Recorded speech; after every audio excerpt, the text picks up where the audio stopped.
मैं जग जीवन का भार लिए फिरता हूँ, फिर भी जीवन में प्यार लिए फिरता हूँ। नमस्कार, मैं सत्येंद्र धाकड़ आज शानदार टॉपिक के साथ 12वीं हिंदी का पहला अध्याय, पहला पाठ, जिसके बहुत अच्छे रमणीय तरीके से अर्थ करेंगे। और बने रहिए। और पूरी हिंदी पढ़ने के लिए, ऐसे ही शानदार अंदाज में पढ़ने के लिए, लाजवाब तरीके से पढ़ने के लिए हमारे चैनल पर जुड़िए और इसका आनंद लें। आज हम इस पाठ को बहुत अच्छे से पढ़ने वाले हैं और इसके एक एक शब्द का अर्थ करने वाले हैं, इसके एक एक प्रश्न का उत्तर खोजने वाले हैं, आपको बताने वाले हैं कि पद्यांश का अर्थ कैसे करते हैं तो आपके नंबर नहीं कटते। 5 में से 5 नंबर आपको कैसे मिलेंगे, पूरा वीडियो देखिए। आपको अर्थ करने के तरीके, व्याख्या को कैसे लिखते हैं, कहीं पर भी नंबर ना कटे, इसके लिए कौन कौन सी बातों को ध्यान में रखना है, इन सारी बातों पर चर्चा करेंगे। तो चलिए शुरू करते हैं। पहला पॉइंट, व्याख्या करने का 5 नंबर का आता है, तो मैं 2 मिनट के अंदर इसका नियम बता देता हूं, फिर मैं शुरू कर रहा हूं कि आप क्या करेंगे कि आपके नंबर नहीं कटेंगे। ठीक, तो मैं आपको बता दूं कि 5 नंबर में 5 चीजें आपको लिखनी पड़ती हैं। जब भी एक पद्यांश आएगा और उसका आपको अर्थ करना पड़ेगा तो आपको 5 पॉइंट लिखने हैं। पहला पॉइंट होता है संकेत का। कौन सा? संकेत। संकेत में अपन क्या करते हैं? संकेत में मैं आपको बता दूं, शुरू के 3 शब्द और पद्यांश के आखिरी के 3 शब्द लिखते हैं बीच में डेड डैश लगा के। जैसे मान लो ये पद्यांश आपका आया हुआ है तो इसका अर्थ आप लिखेंगे पेपर में, तो आप क्या लिखेंगे? ये 3 और आखिरी के ये 3 4, इतना लिखेंगे और बीच में डैश डैश डैश लगा देंगे। ये आपका संकेत बनेगा, पहला पॉइंट। ज्यादातर एग्जाम में देखा गया है कि बच्चे संकेत नहीं लिखते, बहुत कम लोग लिखते हैं। ठीक, दूसरे नंबर पर आता है संदर्भ। संदर्भ का मतलब होता है कि ये कहां से लिया गया है और इसके कवि का नाम क्या है। यानी जैसे अगर इसकी बात करें तो अपन कहेंगे कि हमारी हिंदी पाठ हिंदी के हिंदी आरोह भाग 2 से ये पाठ लिया गया है, जिसका नाम है आत्म परिचय, और इसके लेखक यानी इसके कवि हैं हरिवंश राय बच्चन जी।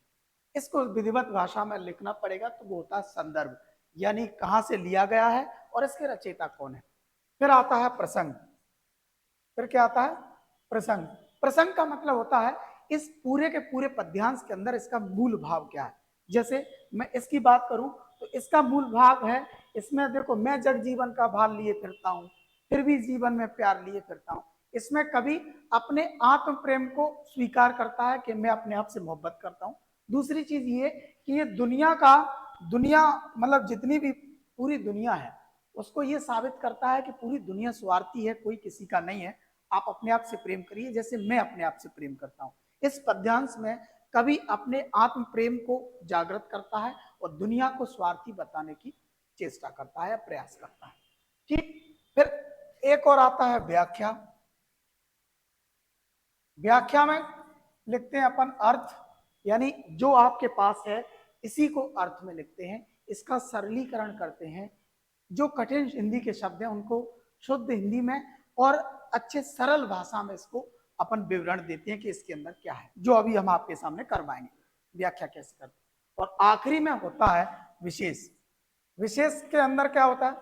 विशेष के अंदर कि इसमें कौन कौन से रस हैं, कौन कौन सा छंद है, कौन सा अलंकार है, इसका मूल भाव क्या था, यानी पूरे पद्यांश का निचोड़ आपको छोटी सी भाषा में नीचे लिख देना है कि उसमें आपने क्या क्या उपयोग किया है।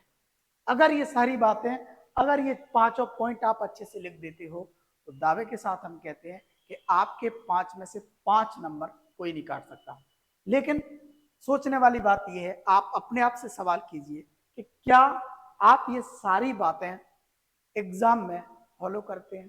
तो मुझे लगता है बहुत ही कम बच्चे ऐसे होते होंगे जो 5 में से 5 बातें फॉलो करते हो। ठीक, चलिए कोई बात नहीं, अभी तक आप नहीं करते लेकिन आज के बाद जरूर करेंगे। मेरे वीडियोस देखने के बाद आप जरूर करेंगे। आपको संदर्भ, प्रसंग, संकेत, व्याख्या कुछ भी लिखने में कोई दिक्कत नहीं आएगी। ठीक है, तो चलिए शुरू करते हैं। पहला पाठ क्या कहता है? पहला पार्ट है कि ये मेरी कोचिंग के नोट्स हैं, मैंने हिंदी के स्पेशली नोट्स बनवाए हैं यूनिट वाइज। पूरा का पूरा थ्योरी है इसके अंदर, पूरे के पूरे क्वेश्चन आंसर है, सब कुछ 100 में से 100 नंबर की हिंदी है, ठीक, टॉपिक वाइज। तो पहला है, मैं जगजीवन का भार लिए फिरता हूँ। पहले मैं एकदम मंत्र मुग्ध होकर के जैसी भी ऊपर वाले की कृपा से गा सकता, मैं गुनगुनाना चाहता हूँ, सुनिए। मैं जग जीवन का भार लिए फिरता हूँ, फिर भी जीवन में प्यार लिए फिरता हूँ। कर दिया किसी ने झनकृत जिनको छू कर, मैं सांसों के दो तार लिए फिरता हूँ। कवि क्या कहता है, मैं जगजीवन का भार लिए फिरता हूँ, मतलब ये दुनिया, ये पूरी की पूरी दुनिया एक वजन के समान है, एक भार के समान है। क्यों? क्योंकि ये दुनिया उसकी सोच से मेल नहीं खाती है, फिर भी जीवन में प्यार लिए फिरता हूँ। फिर भी कवि क्या कहता है कि दुनिया बेशक वजन के समान है, भार के समान है, मेरे मेरे अनुसार नहीं है, ठीक नहीं है, फिर भी मैं अपनी जिंदगी में मस्त हूँ, मेरी जिंदगी में प्यार मोहब्बत की कमी नहीं है। कर दिया किसी ने झनकृत जिनको छूकर, मैं सांसों के दो तार लिए फिरता हूँ। कभी कहता है कि मेरे पास जो मेरी सांसें हैं, जो मेरी धड़कन है, मेरी प्रेयसी ने इनको छू करके झनकृत कर दिया। झनकृत मतलब इनके अंदर एक अलग रवानी प्रभावित कर दी है, बस उन्हीं सांसों को लेकर के मैं चल रहा हूँ और उसी की बदौलत में जिंदगी में प्यार मोहब्बत महसूस कर रहा हूँ। आगे, मैं स्नेह सुरा का पान किया करता हूँ, मैं कभी न जग का ध्यान किया करता हूँ। जग पूछ रहा उनको जो जग की गाते, मैं अपने मन का गान किया करता हूँ। कवि क्या कहता है? कवि कहता है कि मैं स्नेह सुरा का पान किया करता हूँ। स्नेह मतलब मोहब्बत, सुरा मतलब दारू शराब, ठीक, मदिरा, कि मैं मोहब्बत प्रेम रूपी शराब का सेवन करता हूँ, उसे उसका पान करता हूँ और उसी की मस्ती में मैं कभी न जग का ध्यान किया करता हूँ। मुझे दुनिया से कोई मतलब नहीं है, दुनिया क्या कहती है, दुनिया क्या करती है, इस बात से परे सोचता हूँ, इस बात से दूर रहता हूँ। और जग पूछ रहा उनको जो जग की गाते, कवि का कहना है कि जग में उन्हीं लोगों का सम्मान है, उन्हीं लोगों की बात है, उन्हीं लोगों का सब कुछ है जो जग की गाते, यानी एक दूसरे का गुणगान करते रहते हैं, चापलूसी करते रहते हैं, उनका ही है। लेकिन मैं किसी की चापलूसी नहीं करता, मैं किसी का गुणगान नहीं कर सकता। वो आगे क्या कहता, मैं अपने मन का गान किया करता हूँ, मैं किसी की चापलूसी नहीं कर सकता, मैं किसी का गुणगान नहीं कर सकता, मैं तो खुद का गुणगान करता हूँ। मैं अपने प्रेम में जीता हूँ, मैं अपने प्रेम में रहता हूँ, ठीक। तो इस पूरे के पूरे पाठ के अंदर आपने ध्यान से देखा होगा तो दो बातें आती हैं। पहला, कवि अपने बारे में बोलता है कि मैं अपनी मस्ती में मस्त हूँ। दूसरा, कवि ये कहता है कि दुनिया स्वार्थी है, चापलूसी वाली है। तो यही बात आपको कहां पर लिखनी है? ये बात आपको लिखनी है प्रसंग में। प्रसंग में यानी कवि अपने आत्म प्रेम को स्वीकार करते हुए इस दुनिया को क्या बता रहा है? स्वार्थी बताने का प्रयास कर रहा है। ठीक है दोस्तों, तो मुझे लगता है कि ये अर्थ आपको अच्छे से समझ में आ गया होगा। अब इस अर्थ पर आधारित कुछ सवाल, कुछ प्रश्न उत्तर बनते हैं, वो कैसे बनते हैं वो देखते हैं अपन। प्रश्न उत्तर देखिए। जग जीवन का भार लिए फिरने से कवि का आशय क्या है? यानी कवि ये कह रहा है कि जग जीवन का भार लिए फिरने से क्या मतलब है? मतलब ये है कि जग जीवन का भार लिए फिरने से कवि का क्या आशय है? क्वेश्चन, जग जीवन का भार लिए फिरने से कवि का आशय है सांसारिक रिश्ते, नातों और दायित्वों को, जिम्मेदारियां जिन्हें न चाहते हुए भी कवि को निभाना पड़ता है।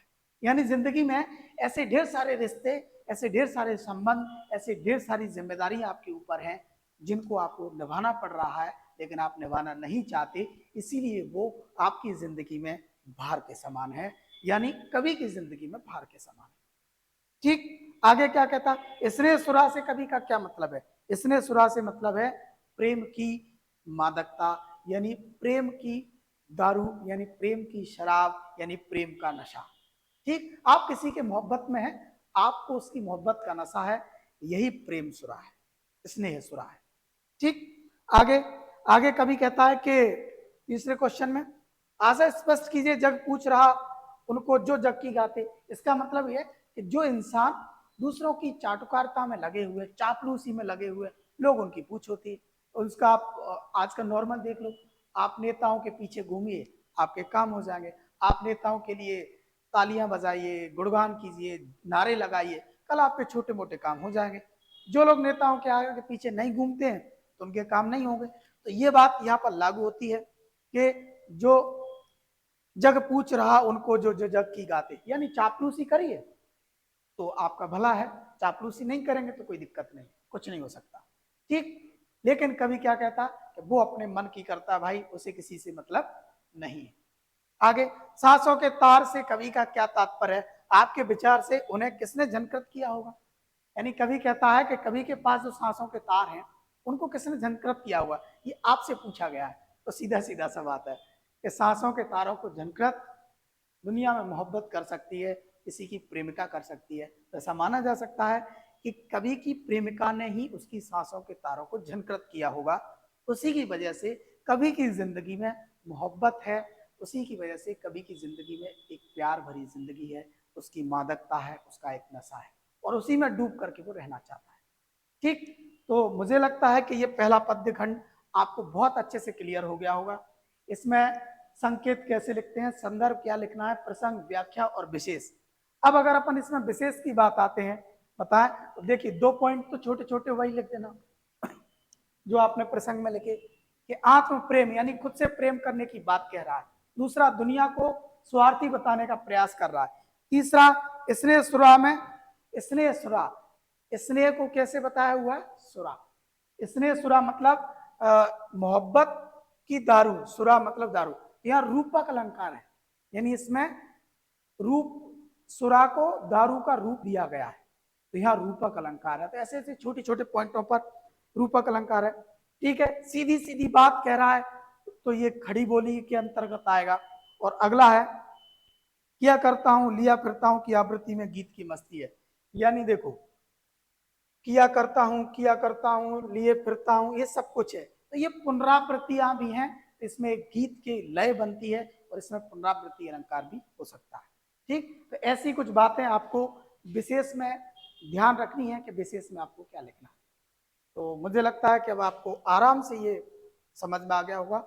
ऐसे ही अगर आप हिंदी को पढ़ना चाहते हैं, पूरी हिंदी को पढ़ना चाहते हैं, तो इस वीडियो के नीचे कमेंट कीजिए, इस वीडियो को ज़्यादा से ज़्यादा शेयर कीजिए और मुझे ऐसा महसूस कराइए कि वाकई आप पढ़ना चाहते हैं, तो मैं आपको आगे भी और अच्छे अच्छे सारे पार्टों के वीडियोस लेकर के आऊँगा। ठीक है, थैंक यू, खुश रहें।